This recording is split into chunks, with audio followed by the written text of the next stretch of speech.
Remember, Morning Express comes to you every morning on KTN from 6 to 9 a.m. Do start your day on the informed point of view. Just a day after a deal was signed for the biggest wind power project around Lake Turkana, activists are stepping up their campaign to oppose another power project that could endanger the lake. Campaigners warn that a hydropower plant being built all the way in Ethiopia could endanger the future of the lake.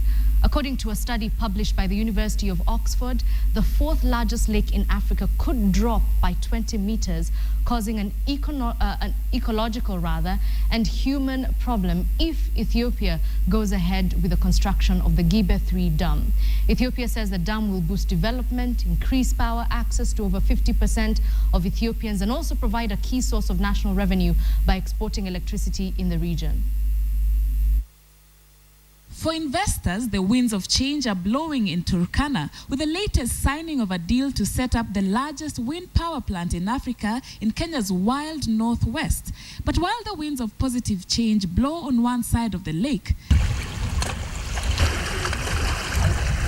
the waves on the other bear not so good tidings. According to a study published by the University of Oxford, the fourth largest lake in Africa could drop by 20 meters if Ethiopia goes ahead with the construction of the Gibe 3 dam, which she says will boost development, increase power access to over 50% of Ethiopians, and provide a key source of national revenue by exporting electricity in the region, even to Kenya.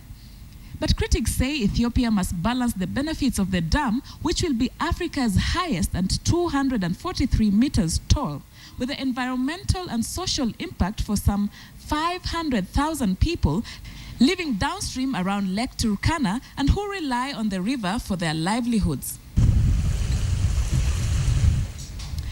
Patrick Wambisa is one such person. A fisherman at Lake Turkana, he says his job has never been as hard as it is today, as fish stocks have decreased dramatically in recent years. He is worried that this is bound to get worse. Wengi hao watu wanategemea samaki, wanategemea kuvua, wanategemea mapato kutoka kwa ile lake. Na vile hapa area hii pia ni area dry. Mvua ni mara moja kwa mwaka. Sasa hii bahari ikikuisha inamaanisha kuwa life pia itakuisha kwa wale watu ambao wanakaa around the lake.